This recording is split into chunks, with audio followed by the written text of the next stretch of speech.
The 549th edition of the MMA Gambling Podcast on the Sports Gambling Podcast Network is brought to you by Underdog Fantasy. Play their fantasy pick'em for a chance to win 100 times your entry in NBA, MLB, MMA, NHL, golf, and more. Sign up today using promo code MMA SGPN at UnderdogFantasy.com to get a 100% deposit match. Plus, the NFL Draft is coming up, and Old Fashioned Football is giving away some autographed NFL merch.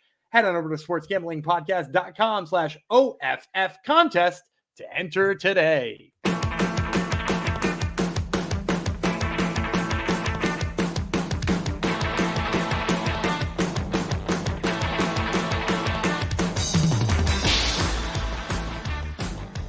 Howdy ho, Degenerinos. Welcome to episode 549 of the MMA Gambling Podcast and the Sports Gambling Podcast Network. That's dedicated to my co-host. I haven't dedicated one to him for a little while. Usually I do that when I'm desperate and I have no one else to dedicate it to. So this goes out to Gumby Vreeland, the man smiling proudly beside me. Mostly thanks to PFL. He had another good week with PFL. We will discuss that very, very shortly. But this goes out to Gumby because we definitely need him for the next 3 episodes at the very least, because we are covering some regional MMA.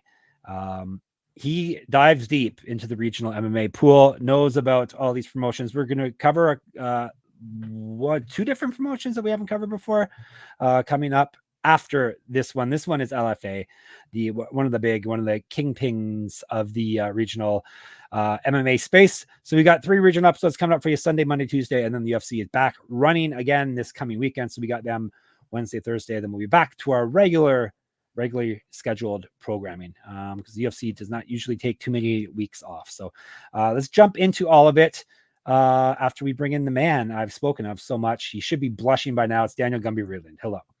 I'm not blushing too much because it was a good week, but it was not an all-time week. It wasn't a perfect week. We expect perfection out of you. Yeah, we had a perfect PFL episode 2 weeks ago. So yeah, this one a little down from there. Over the 2 PFL episodes we did, which by the way, for everybody who's watching on YouTube, and if you are watching on YouTube, hit the subscribe button. Because when I tell you at the beginning of episodes, most people listen. But like for all of you who watch that on YouTube, thank you so much. That was both the prelim and the main card episode became our number 1 and number 2 most listened to episode of all time, which is wild to me. So thank you guys for tuning into that stuff. And hopefully those of you who did tailed a couple of those bets, because we went 8-3, up about 2.5 units over that amount of time, which is pretty awesome. And the only big bummer was Bubba Jenkins, who decided he was a kickboxer. And right after I said there were silly odds on him, and I stand by that. Like, I think if he wrestles, those odds are silly. And then for some reason he was like a kickboxer who gasses out fast, which is like, I love when wrestlers just add the kickboxers. That's the greatest. Dude, bizarre. Yeah, I didn't know what to do with that. So that was pretty wild. And then when I was watching Octagon the next day, Amari Dietrich, who is a phenomenal kickboxer, started the fight by trying to wrestle. And I was like, this is not going to be a reverse bizarro world. A bizarro Bubba.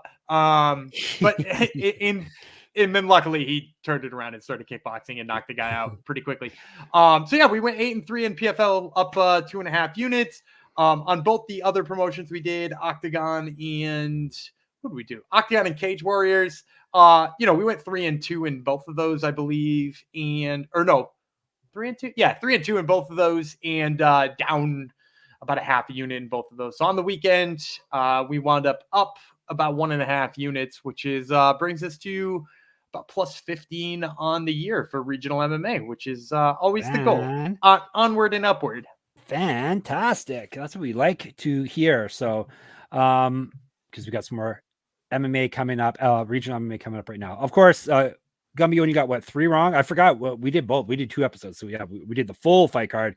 And of course, someone has to comment on the one that I got wrong. That's how the world works. To be fair, I'm going to credit that person. It is okay to pick out when it's the one that I said I was the most confident in, because I did bag a couple of really nice underdogs, right? Like I felt good about Tyler Diamond. He picked up a win as an underdog. I felt good about Musafayev, who absolutely bludgeoned Logan Storley in a violent way. Like those are nice underdog hits. And of course, you're not going to point out those two because I was like, there's good value on them, but I was all in on Bubba Jenkins. So please feel free to nitpick and make fun of my Bubba Jenkins pick. But just remember, you're not coaching him. You're not telling him how to fight. So yeah, I mean, like if he fought like he did every other fight of his career, he wins. And instead he loses 2-1. So it is what it is. MMA is strange like that. You don't see this in other sports. No, like you don't see like I'm trying to think of a good Randy Johnson deciding to be a knuckleball pitcher for one game. Like one game, he's like, you know, what if I throw knuckleballs? Yeah, exactly. It's just it's nobody decides to be something different than they are, except for in MMA. Yes, especially after you pick the person and tell everyone else to pick the person. Correct. That's the perfect timing. Especially then. Speaking of perfect times, this is a perfect segue for the perfect time to get into the SGPN Hockey Gambling Podcast. If you haven't already, make sure you listen to it. I listen to every episode. I don't even gamble on hockey, yet I listen to it. I barely even watch hockey because it's so entertaining. It helps that they mention me often, sometimes negatively, often negatively, but nonetheless, it's always a fun listen. And the puck drops in the Stanley Cup playoffs this weekend. Actually, it already has dropped, ladies and gentlemen. And the local team, the Toronto Maple Leafs, have already lost a game to the Boston Bruins. As per usual, every spring this happens. Leaf fans get their hopes up, and then the Bruins crush them. So I jumped off the Leaf bandwagon decades ago, luckily. So anyhow, playoffs are on, and of course, our boys at the Hockey Gambling Podcast have you covered. Talon, Ryan, and Joel, aka Birdman, Giraffe, and I don't really have a nickname for Joel. Just the cool dude from Vancouver, are breaking down every series leading up to Saturday's opening games. They already did that, and now they're going to keep your picks and the laughs coming all post-season long. So we got a Leaf fan, a Flyers fan, they're out of the playoffs, and a Avalanche fan. He also likes the Canucks. So we have some teams in the running with the host still. So it should be fun listening. Make sure you subscribe to the Hockey Gambling Podcast. Wherever you get your podcasts, they hype our podcast pretty much every episode, even though they're not even asked to. So at the very least I can do is tell you to listen to them. And prepare to be offended often, especially if your name's Jeff. All right. LFA 182, Gumby. How about it? I'm here for it. I'm not going to be negative about it, but their cards in Sioux Falls tend to be a little bit more lackluster than their ones in, like, you know, they got Brazil coming next week. Their Brazilian cards are the best ones. So we'll be covering it. Don't worry. We'll be covering that in Octagon next week, I'm sure. Very, very exciting fight cards in Brazil. And so, like, it's a little bit worse than those, but there are a couple of, like, fun-ish prospects on there, and we're going to do our lightning round at the end, which has got a lot of fun to it too. That's what I was going to check on. All right, perfect. So let's give you the deets on this here event. LFA 182, McKee versus Hernandez. So Fluffy Hernandez and AJ McKee, right? Is that who? Negative. Okay. Anyhow, it's two other dudes. Let's take a drink. All right, it's going down this Friday, which is good. We like it when they spread these things out, different days in the UFC Saturday. So this is this Friday, 9 p.m. Eastern, UFC Fight Pass. That's another positive. Octagon's a little bit harder because they're not on Fight Pass. I wish Octagon would just get to Fight Pass. But anyhow, LFA is going down Sanford, Pentagon, Sioux Falls, South Dakota, United States of America. I have not been in South Dakota. I don't think Gumby has either. I think we've discussed this before. Nope. No Dakotas, not even North. Nope. Same with me. All right. It's in a cage, which is disappointing, but we'll take it. 13 fights.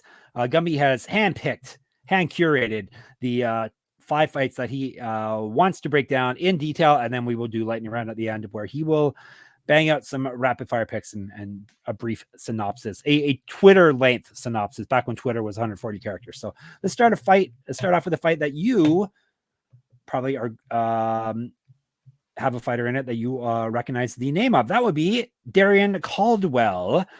He's fighting against Tarcísio Romano, or is it Romano? Probably Romano, right? Romano. Is it Romano? He's from Brazil, though. It should be Romano. It sounds so much funnier, too. I mean, you do what you need to do. you do what you got to do. Anyhow, 3 5-minute rounds at bantamweight. All right.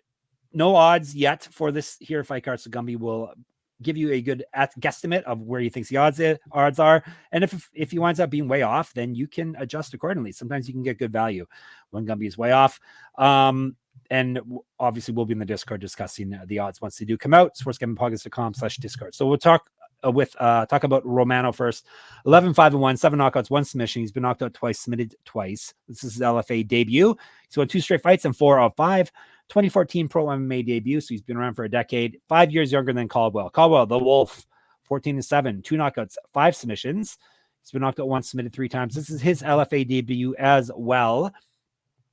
He's gone 0-4 over his last 4, 2-4 over his last 6, 2-6 over his last 8.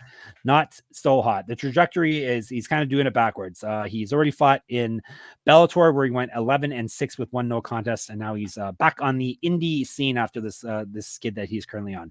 He's not fought since February 2023. He's not won since June of 2020, so that's quite a skid going on here.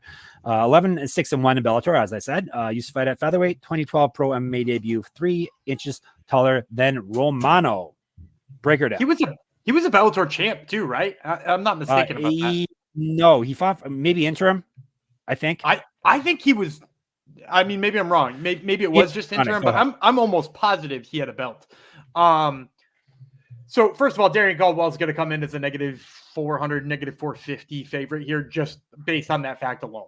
The fact that he fought the top of the top in Bellator, I'm almost positive he was a champion if my memory serves me correctly. I mean, he fought Kyoji Horiguchi a couple of times. Like, why would he not be a -450 favorite? He was not the champion. He lost 2 title fights to Horiguchi. Oh, okay. Sorry. Hold the phone. Yeah, Leonardo Higo he beat for the belt. No, Dantas he beat for the belt, and then he defended against Higo. Of course, Gumby's right, everybody. Of course. So yes, yeah. Okay. He had it for a little bit there. So my memory serves me correct. 2 years almost. Yep. Yeah. So he was a champ in Bellator. Automatically makes him -450, -500 favorite here on the regional scene. I would say he's clearly lost a step, right? Is the problem with being a guy who's now lost 4 in a row after being a champion, and it wasn't against necessarily Bellator's like top flight competition, is like clearly he's a little bit slower. His wrestling's a little bit worse. His positional work on the ground is a little bit riskier, and as a result, also a little bit worse.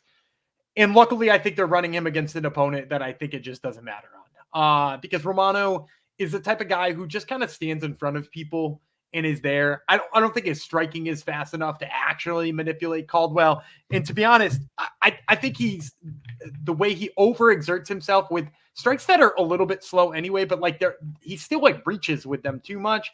I think he's going to be off balance enough for Caldwell to get his ground game going. And you mentioned that Romano has been subbed twice. He's also been knocked out twice, but one of those knockouts is a TKO with ground and pound. That means like he's getting beat on the ground, which is where Caldwell was his best when he was in his prime. Again, I think he's lost a step, but I don't think that this is the opponent that can exploit it. So give me Caldwell here. Am I running out to get a ticket on him at -450? Hell no. Like, he's on a 4-fight losing streak. And to your point, he went from being Bellator champ to one of the opening fights on an LFA main card. Like, obviously that's not the guy who you want your hat in the ring on. But I think he's got all the skills to win this fight. I don't think there's a danger really of Romano upsetting him. Yeah. So you're saying you will not put him on your underdog fantasy ballot? Underdog actually doesn't do. I don't think they do LFA, but they don't do LFA. Everything else. But if they did, I'd probably take Darrion Caldwell over on his takedowns. How about higher? Yeah, higher on his takedowns. Higher on his takedowns. Because I'm telling you about Underdog Fantasy, if you haven't guessed already. Ladies and gentlemen, the NBA playoffs are here, and our sponsor, Underdog Fantasy, wants to make it a lot more interesting. Underdog Fantasy is the easiest place to play fantasy sports. Playing their pick'em game is as simple as selecting higher or lower, like I corrected Gumby on player stats, like points, rebounds, assists, so much more. Takedowns, as Gumby said, if you're playing UFC, they do have UFC on there. Make entries of all basketball, or you can mix sports. You can just like mix martial arts, mixes the martial arts. You can mix your sports up, and you can match them across your other favorite sports. You can win up to 100 times your money, and it's a ton of fun. Underdog is available in 30+ states, including California, Texas, and even Canada. Apparently, we're a state. So get in there, underdogfantasy.com. Like I said, the easy to play. They have every sport, so check it out. And there's a pick'em special for actually there was a pick'em special for the past playing game. They always have pick'em specials there. They also have like ones with like hot tamales beside them that pay off even more. So check all that stuff out. And make sure you sign up with our code. That's the important thing. MMA SGPN. An underdog will double your first deposit up to $100. That's underdog at fantasy, promo code MMASGPN. Got to update the ad reads on the fly, Gumby. That's how professional I am. I like how you did it. All right, we're going another name I'm familiar with, Cedric Gunnison. We've talked about him before. He's in a lightweight fight against Nikita Kulshin. So Russia versus United States. We had US versus Brazil in our first fight. All right, we're going to tell you about Gunnison first. The Gunman, 7-2, 3 knockouts, 1 submission, never been finished in a fight. This is his LFA debut. He's gone 5-1, including winning his last fight. Was regional champion. Used to fight at welterweight, 3 inches taller than Kulshin. I don't have too much info on Kulshin. Hopefully Gumby can fill in the blanks here. He's 5-0, 1 knockout, 1 submission, 2-0 in LFA, 6 years younger than Gunnison. So early in his MMA career, but maybe there's more here that Gumby knows about. Yeah, well, so I watched a little bit of film on him because I too was not very familiar with him, which makes me think, so 2 things when you're thinking about the odds of this fight. Out the gate, you're right. Gunnison is a noticeable name around the regional scene. Like if you pay attention to the regional scene, you know who he is. So I immediately was like, he'll probably be a favorite, but then you see the Russian name on the other side, which usually bumps it up a little bit. So I'm guessing Kulshin comes in here as a slight underdog, like plus 115, plus 120, and you're going to get, like negative 140 on the other side for Gunnison, negative 145. So for Kulshin, as far as his style goes, with a lot of those Russian fighters, you're thinking to yourself, oh, they must be a phenomenal grappler. I think his wrestling is good, but I will tell you, like, a couple of things I've noticed when he's shooting takedowns. Sometimes it seems like there's just a little bit too much space in between him and the fighter he's trying to take down. He doesn't get as close to the hips as I really want him to. He finishes a lot of these takedowns on the regional scene, but like, I don't know how sustainable that is, particularly against a guy like Cedric Gunnison. Now, Gunnison likes to wrestle a little bit too, but I think Kulshin's defense is better than his offense is from the technical standpoint. I think we're going to wind up seeing pretty much a push when it comes to the wrestling in this fight and wind up seeing these two duke it out on the feet. Gunnison is a touch better when it comes to striking, but I'm actually going to go with Kulshin here because I like the way he's one of those guys who comes forward and blitzes with lots of energy. And I think between that and the wrestling, I think he's going to make Gunnison work more. And I also just think there's a better chance that Kulshin hits him with something that he's not ready for. Because Gunnison is not necessarily like a big sniper when it comes to counter striking. And Kulshin is either on top of you with 7 strikes or so far away from you that you're basically not striking with him. So I think that that's going to be a problem for Gunnison. And also just like in general, I think if they wind up smashed against the cage for a while and somebody wins based on positional, I think that's probably Kulshin too, even if he's not finishing these takedowns. So I'm going to ever so slightly edge with Kulshin. And if you can get him at dog price, he's probably worth it there. All right, were you thinking you said a plus 120? Yeah, and he probably, he might open higher than that. And then the people who come in and just bet on Russian dudes, no matter what, will ruin that line for you. The Moonoffs of the world. That was the Moonoff stuff. Yeah. Although his doesn't end in EVAV or OV, so yeah, that's true. Who knows? All right. So hopefully we got at least one dog for you with that pick there. Let's move on up, shall we? Harris Talundžić. He's from Bosnia and Herzegovina. And he is fighting in a welterweight fight against Keyth Dawson. Keyth with a Y. How odd is that going to be? I love it. TH. Some parents, right? Keyth. Some parents. All right. He is the sleeper, Mr. Dawson. 4-5. 2 knockouts, 2 submissions. So he's finished everyone, and he's been finished in all of his losses. He's been knocked out 4 times, submitted once. You know what that means, Gumby? He owes us rounds. He owes us rounds. Damn it. We've done that. We haven't done that for a bit. Dawson. That's a callback for you old school listeners. Dawson's 1-3, over his last 4, 2-4 over his last 6. So the farther back you go, it doesn't get much better. Got knocked out in his last fight, 0-1 in LFA, has fought professionally in kickboxing. Talundžić, the Bosnian silverback. Do they have silverbacks in Bosnia? I'm guessing they don't. I don't know, but I'm pretty sure if I'm not mistaken, he lives in Colorado now. Do they have, I don't think they have silverbacks in Colorado either. At least not roaming in the wild. No. Maybe a Bigfoot. Yeah, it's true. It's true. That would be prime Bigfoot area. All right. This Bosnian silverback is 6-2 with 3 submissions. So who knew that gorillas knew or silverbacks knew how to do jiu-jitsu? He's been knocked out once, lost over his last 3. He got TKO'd in his last fight. 5-2 in LFA, so at least he's fought at a high level. 3 years younger than Dawson, 2 inches taller, and that's all I got. Yeah, I think this is a fight to get Talundžić back on track. He got knocked out by Daniel Frunza with like 1 second to go in the third round the last time they fought. I don't think he was winning the fight anyway, but like it was pretty brutal on top of that. But I think this is a fight to get him back on track. Dawson 4-5. I don't know if this was like they couldn't find him an opponent and he just like needed a fight, or it's like, you know, just unabashedly we need him back on track. Because I went and watched Dawson just to be like, am I missing something? Is this guy far better than his record is? And he's not really. He winds up. you were waiting for me to say, and he is, but he is. Nope. No, he's as bad as his record says. He winds up big on his shots is my big issue, and you can see him coming. Defensively, he's abysmal. That's, you know, if I was going to be honest, like offensively, yeah, he telegraphs his shots a little bit, and there's like a little bit of wrestling there, but not much. Defensively, it's just really bad. His chin is open to be hit. His hands never come back to his face. Talundžić, not a guy who like presses forward with like crazy energy and is like really looking for that knockout, but he's sharp. You know, he's got like a really nice jab. He throws the kick to multiple different levels. You know, I like a lot of his striking stuff. I think his wrestling's pretty solid too.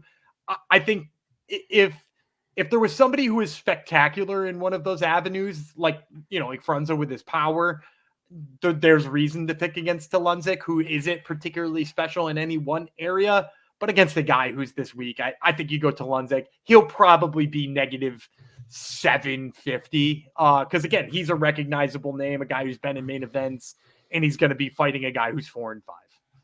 All right, there you go. Not as fun as picking underdogs, but hey, he's got to tell you who he thinks is going to win. That is his job. We're up to the co-main event already. How do you say this name? Khaseyn? Is it as simple as that? Khaseyn? Yeah, I think it's Khaseyn. Khaseyn Shaykhaev. Shaykhaev, yeah. Shaykhaev. He's from Russia, if you haven't guessed by my butchering of the name, versus Michel Lima from Brazil. 3 5-minute rounds, and this is at 140 pounds. That famed weight class, 140 pounds. Lima, Panico is the nickname. Do you know what Panico means? Panico. Take a crazy guess. It's panic with an O at the end of it. Oh, it's panic. It is. You're right.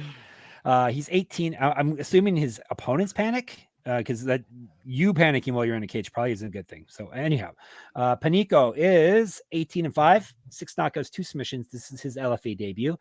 1-2 over his last 3, 2-3 over his last 5. Did win his last fight though. That was back in April of 2023. Used to fight at bantamweight and at featherweight. So this is right in the middle now. Like it said, the fabled 140-pound weight class. Was a regional champion, 2012 pro MMA debut, an inch of height over Shaykhaev. Shaykhaev? Sure. Shaykhaev. That's even better. Say it like Borat. He is 6-1 with 3 submissions. This is his LFA debut as well. He lost his last fight. That was back in November of 2021. What's he been doing since then, Gumby? I'm sure you're right on top of this. No idea. He hasn't been fighting professionally in MMA. Has not won since April of 2021. Used to fight just like his opponent, featherweight and bantamweight. So they're fighting right in the middle for some reason.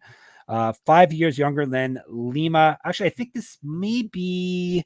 Is this one a short notice? No, this one was canceled at one point, and then it's back on. So I don't know. I don't. Yeah, go ahead. So first of all, I think if you're looking at this fight from the odds perspective, I think Shaykhaev is going to be a slight favorite. I'm guessing because, first of all, Lima's record not particularly great, right? Like obviously there are lots of fights on it, but it doesn't look sterling. And again, I always said if you got a Russian name, that line gets gassed up pretty quick. I think you're going to see Shaykhaev at like negative 200 probably. I'm going to be upfront. I'm going to take him in this fight, but I'm going to say if that line is correct, and I did guess this one right, don't play that line. Because I like Shaykhaev. I think he's going to win this fight because I love his footwork. I love the way that he moves forward, particularly in how he backs his opponents up against the cage. I think he's a little bit faster on the striking. I do think that this fight largely takes place on the feet. Again, despite having a Russian name, not particularly interested in taking it to the ground all that often. And I think Lima backs up too much, which is why I like Shaykhaev in this fight, is I think Lima is too easily falls into what he wants to do anyway. However, the one factor that makes me like not like him if he does get into the negative 200s here is that Lima has a really deadly counterpunch. Like when he throws the counter left and he lands with it, man, is it effective. Like he has got some like sneaky power. And Shaykhaev is a guy who, when he backs you up against the cage, feels comfortable just like basically emptying out his whole toolbox on you at that moment. So for me, I do think he's going to win this fight. I'm leaning towards him. If he's negative 130, negative 140, negative 150, sure, love it. It starts getting up in those twos, like I think sometimes Russian names do.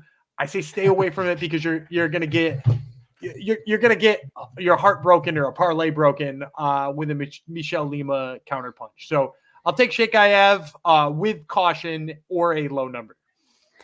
Russian names has to be the name of this episode, Gumby. That's what it's all about. I mean, right? like Russian names. What else would you expect from a regional MMA card in Sioux Falls, South Dakota? Of course, full of I know they're really leaning into Brazil. Obviously, the Brazilian card's like loaded with Brazilian dudes. Yeah. Half of their events basically are in Brazil, but a lot of Russians too, which is cool. All right, it's cool because we want to see the best fighters from around the world fighting, regardless of where they're from. All right, let's go to the main event time. Not for a belt. Gumby will let us know whether or not this is a worthy main event or not. It's 3 5-minute rounds at bantamweight. Michel, McKee, United States. That's a very United States name. Versus Jose Hernandez, also a United States name. 3 5-minute rounds, bantamweights. Tell you about Hernandez first. Nano is the nickname. He's 4-1 with 1 no contest. He's been knocked out once, submitted twice, never been finished in a fight. 1-1 with 1 no contest over his last 3. He did win his last fight. 0-1 in LFA though. Was regional champion. Used to fight at featherweight. 0-0-1 as a pro boxer. 2 inches of height over McKee. Merciless Michel McKee. That's a great name. 5-0. With 4 knockouts. 4 of those fights have been in LFA, the other one in Bellator. So pretty good experience for this gentleman. 3 years younger than Hernandez. Is Michel McKee good? Yeah, I think so. I actually think Jose Hernandez is really good too. When you're looking at this fight, I think McKee probably, just based on the record and the fact that he's fought more in LFA, you said, if I'm remembering 4 times, correctly. Yeah. So he's fought more in LFA.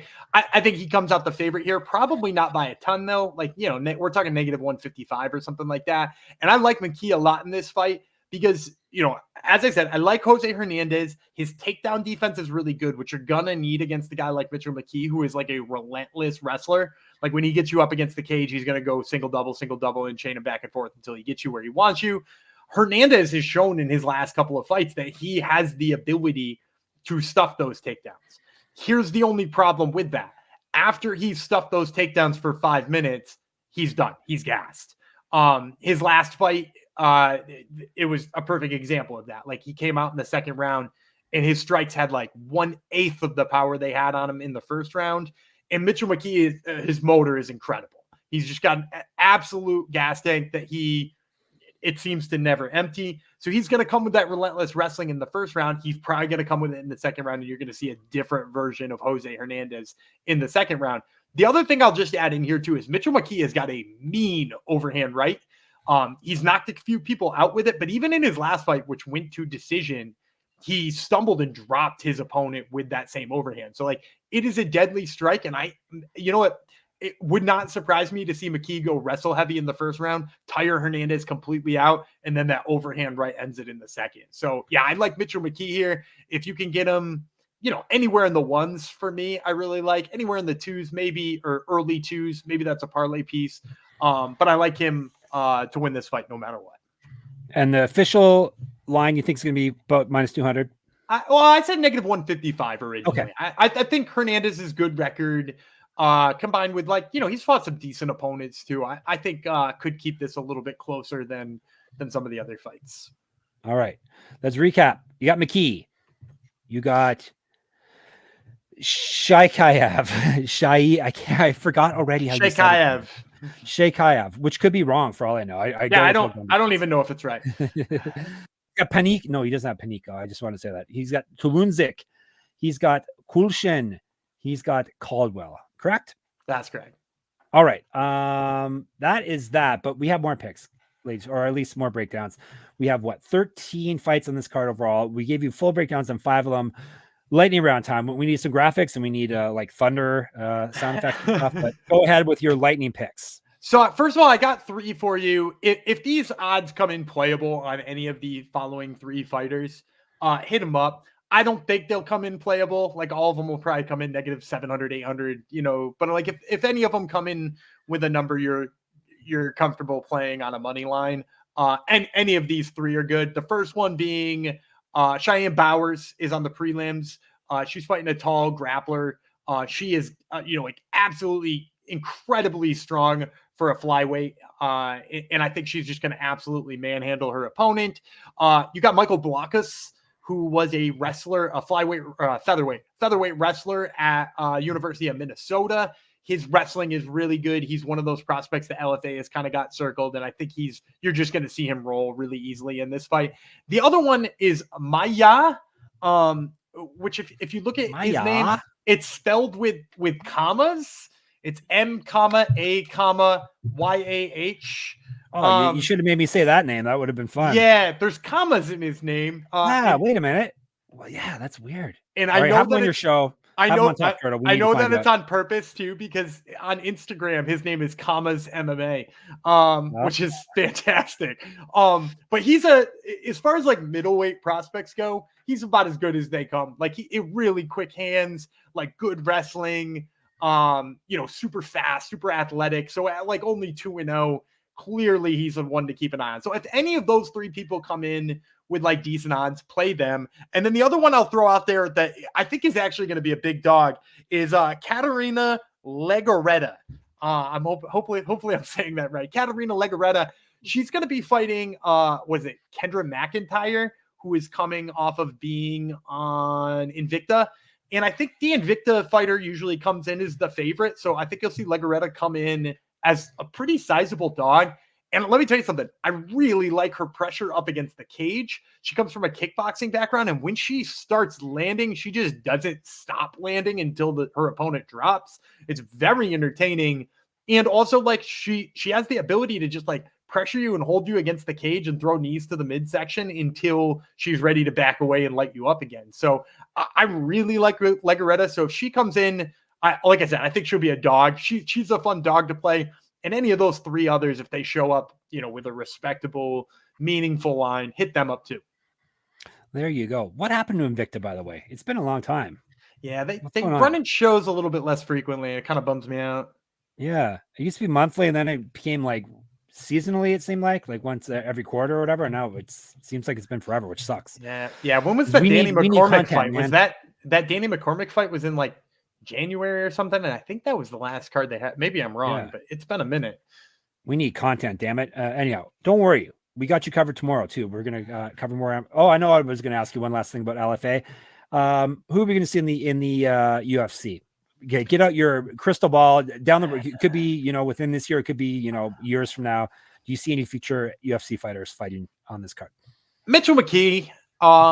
If Talundžić, I mean, he's going to come out of this fight fine. If he managed to piece a couple more together, I could see him getting a shot on Contender Series down the line. Kulshin, I think it's kind of too early to tell, because the reason I think he's going to beat Gunnison is actually because he's less technical, and that might work. So if Gunnison comes through on that, his record is pretty much already setting him close to Contender Series 2. So I would say McKee, I definitely think so. And then Talundžić and Gunnison are kind of getting close, even though I didn't pick Gunnison on this card. All right, cool. Where did Gunnison fight before? We talked about him before. CFFC, if I'm not mistaken. Was it okay? Yeah, if I'm remembering correctly. All right, cool. I remembered the name. All right, that is it for us, but we'll be back every day this week, except for Friday. We'll take Friday off. We'll take Saturday off too. Okay. So we'll be back with some more regional MMA. And then we got the UFC. We'll take a peek at the UFC very, very soon as well. In the meantime, we shall be in the Discord. We're always in the Discord, even though people were talking some weird sport in there last night that with names I hadn't heard of before, but Garcia and boxing, gross. They can't even kick. And if you want to talk boxing, that's fine. Boxing, it doesn't happen often enough that people don't get too excited about it in the Discord, but talk about whatever you want in the Discord. Get in there at sportsgamblingpodcast.com/Discord. Where else can you get us? You can get us on Twitter, SGPN MMA. You can get him at Gummy Vreeland and me at Jeff Fox Writer there and on Instagram. You can get my moneymma.substack.com. Check that out. Get in my weekly UFC pick'em contest there. If there's anything you'd like to see me cover on there, by all means, reach out and let me know, especially if you're one of my paying patrons, which I greatly appreciate. By all means, give me ideas and I shall cover it if I can. Gumby's got another podcast called the Top Turtle MMA Podcast. Make sure you listen to that. He has very good interviews on there, and you don't have to listen to me droning on, which is important. And what else should you do? You should get all of our content is at sportsgamblingpodcast.com. All of our gear is at sportsgamblingpodcast.com/store. And then you can help us out at sportsgamblingpodcast.com/Patreon. So you can help us crush corporate gambling. We'll be back tomorrow. As I said, it'll be Merciless, Jeff Fox, and it'll be Russian names, Gumby Vreeland. We'll talk to you then.